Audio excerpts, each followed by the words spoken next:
About 15 years ago, I met a dentist who gave me this book, Profitable Practice. This book was written by Dr. George Wood Clapp. He was from New York City.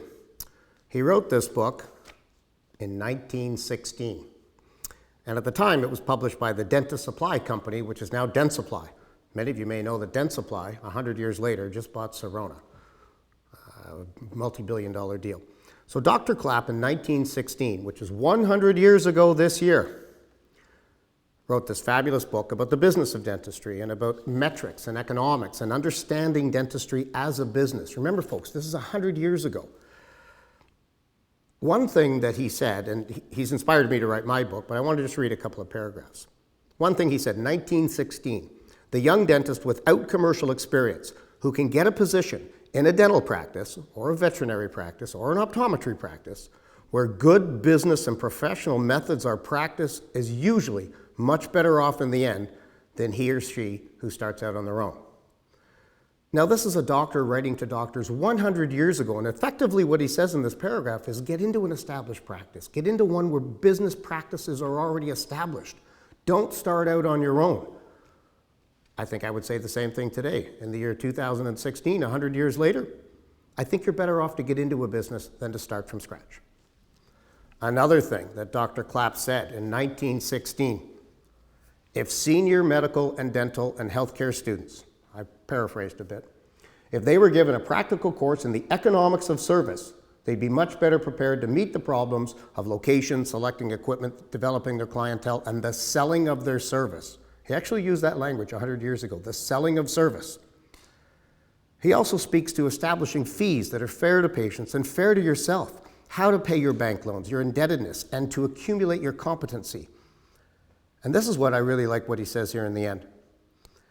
So assuming that healthcare practitioners were given a practical business course at school level 100 years ago, practitioners would seek to develop opportunities to exercise their greatest skill in return for suitable remuneration, and the average quality of service would be, doubtlessly, materially elevated.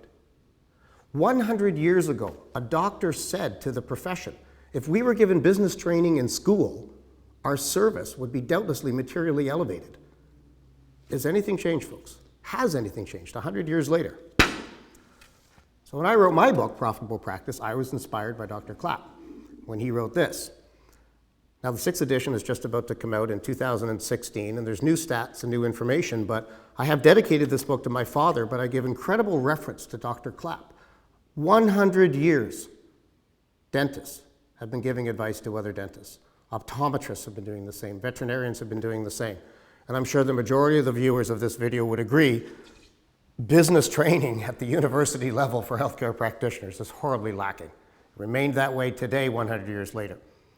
So in order to try to assist the professions to improve their business acumen, the information available, our company also publishes a magazine called Profitable Practice. I hope you recognize this. This is the dental edition.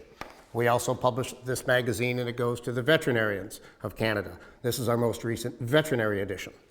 We also publish this magazine with business information for the optometrists of Canada. This is the optometry edition.